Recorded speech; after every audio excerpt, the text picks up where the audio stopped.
Welcome to exams with MS YouTube channel. और आज की इस वीडियो में हम देखेंगे क्लास 10th इंग्लिश पोएट्री में फाउंटेन कविता का सेंट्रल आइडिया। दोस्तों 40 शब्दों में आपको सेंट्रल आइडिया लिखना होता है बोर्ड परीक्षा में, इंग्लिश के पेपर में। और ये सेंट्रल आइडिया आपको 40 शब्दों में लिखना होता है।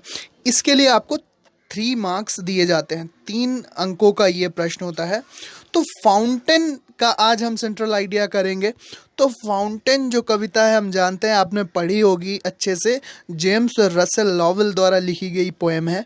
तो पोएम में क्या है कि कवि देख रहा है फव्वारे को और उससे वह प्रेरणा लेता है। किस तरह से कि वह चमकता है, उछलता है, कूदता है, निरंतर काम करता रहता है, अथक है, ग्लोरियस है, शानदार है, ना थकने वाला है, ताज़ा है। तो ये सारी चीज़ें कवि जो पोएट है वो महसूस करता है और वो बिल्कुल फव्वारे जैसे गुण खुद में भी चाहता है।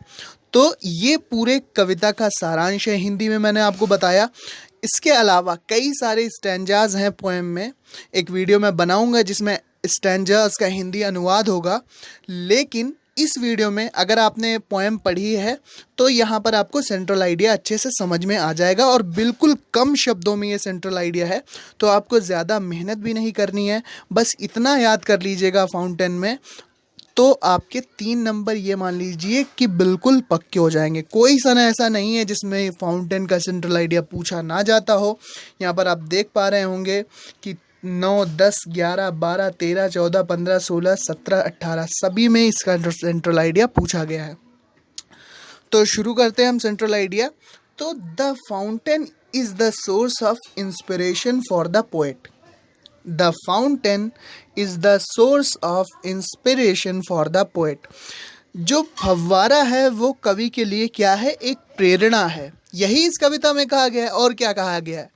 क्योंकि कवि जो है वो फव्वारे को देख रहा है कि ताज़ा है, निरंतर काम करता रहता है, फ्रेश है, एक्टिव है और ये हमेशा तरोताज़ा रहता है। ये सारे गुण उसमें देख रहा है, तो वो एक प्रेरणा ले रहा है फव्वारे से। The fountain is the source of inspiration for the poet. एक लाइन आपने ये लिखी, the fountain is a source of inspiration का मतलब है प्रेरणा, फॉर द पोएट जो फव्वारा है वो कवि के लिए एक प्रेरणा है। फिर आप लिखेंगे इट लुक्स चार्मिंग, ये हमेशा प्यारा लगता है, डे एंड नाइट, चाहे दिन हो चाहे रात हो। It looks charming day and night, ये हमेशा प्यारा लगता है, चाहे दिन हो चाहे रात हो। ऐसा कवि का मानना है, कवि कह रहा है अपनी पोएम में। जब आप पोएम का हिंदी अनुवाद अच्छे से पढ़ेंगे तब आपको ये सारी बातें क्लियर होंगी। अगर आप पोएम पढ़ कर आए हैं सेंट्रल आइडिया को देखने तो ये आपको बहुत ही अच्छे से समझ में आएगा। वैसे अगर इसको ऐसे भी आप देख रहे हैं तो आपको सारा सारांश मैंने बता दिया है कि जेम्स रसेल लॉवेल क्या कहना चाह रहे हैं अपनी इस पोएम में। तो it looks charming day and night, ये हमेशा प्यारा दिखता है, चाहे दिन हो चाहे रात। It remains glad in all weathers, ये हर मौसम में प्रसन्न रहता है।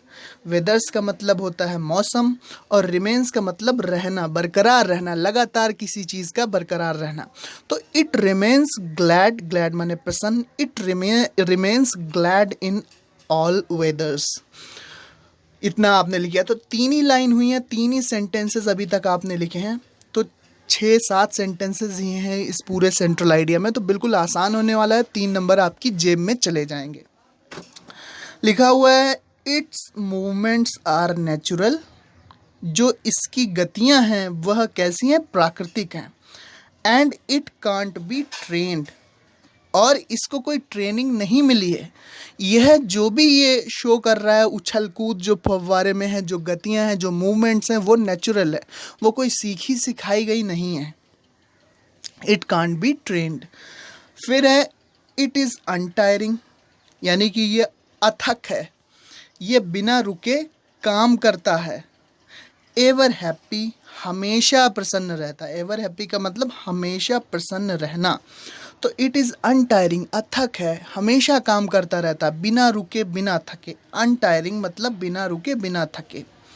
सीजलेसली एस्पायरिंग, निरंतर, सीजलेसली का अर्थ है निरंतर। तो इट इज़ अनटायरिंग यानी कि बिना थके अथक है, हमेशा खुश रहता है और बिना रुके कार्य करता रहता है। Aspiring, ever fresh and glorious, और हमेशा कैसा रहता है, ताज़ा और शानदार रहता है। फव्वारा हमेशा ताज़ा और शानदार रहता है। Ever fresh and glorious, ever fresh and glorious, अच्छे से समझिए, कुछ भी नहीं है, बस आपको ध्यान से याद रखना है शब्दों का मतलब क्या है। Ever fresh and glorious. The poet also wishes, जो कवि हैं जेम्स रसेल लॉवेल, वो खुद भी कामना करते हैं इस बात की। The poet also wishes to remain fresh, वो खुद भी तरोताज़ा रहना चाहते हैं, नियत रहना चाहते हैं। कांस्टेंट मतलब नियत रहना चाहते हैं। And upward like the fountain, और हमेशा फव्वारे की तरह आगे और ऊंचाइयों को छूना चाहते हैं। तो कवि यहाँ पर फाउंटेन जो पोएम है, कवि यहाँ पर फव्वारे से प्रेरणा ले रहा है कि मैं भी इसके जैसा हो जाऊँ, मैं भी काश इसके जैसे गुण प्राप्त कर लूँ। तो ये एक बहुत ही पॉजिटिव कविता है। फाउंटेन में बच्चों को यही सिखाया गया है कि जब आप अच्छे से परिश्रम करेंगे, अथक रूप से बिना रुके मेहनत करते जाएंगे, तो आप भी शानदार हो जाएंगे, तरोताज़ा रहेंगे, कांस्टेंट यानी कि आपकी परफॉर्मेंस भी नियत रहेगी, आप हमेशा ऊंचाइयों को छुएंगे। तो ये सारी चीज़ें यहाँ पर फाउंटेन में क्लियर की हैं जेम्स रसेल लॉवेल ने। यहाँ पर आप सन देख ही रहे हैं कि कोई ऐसा सन नहीं जहाँ पर ये आता ना हो। तो ये है पूरा फाउंटेन का सेंट्रल आइडिया। 40 शब्दों में, माफ़ कीजिए 40 शब्दों में आपको लिखना होता है। तो यहाँ पर 40 शब्द लगभग हो चुके हैं और इसके लिए आपको 3 नंबर दिए जाएंगे। तो ये था पूरा सेंट्रल आइडिया फाउंटेन पोएम का। उम्मीद करते हैं आपको अच्छे से समझ में आ गया होगा। So thanks for watching and listening me and good luck for your future. Thank you and bye bye.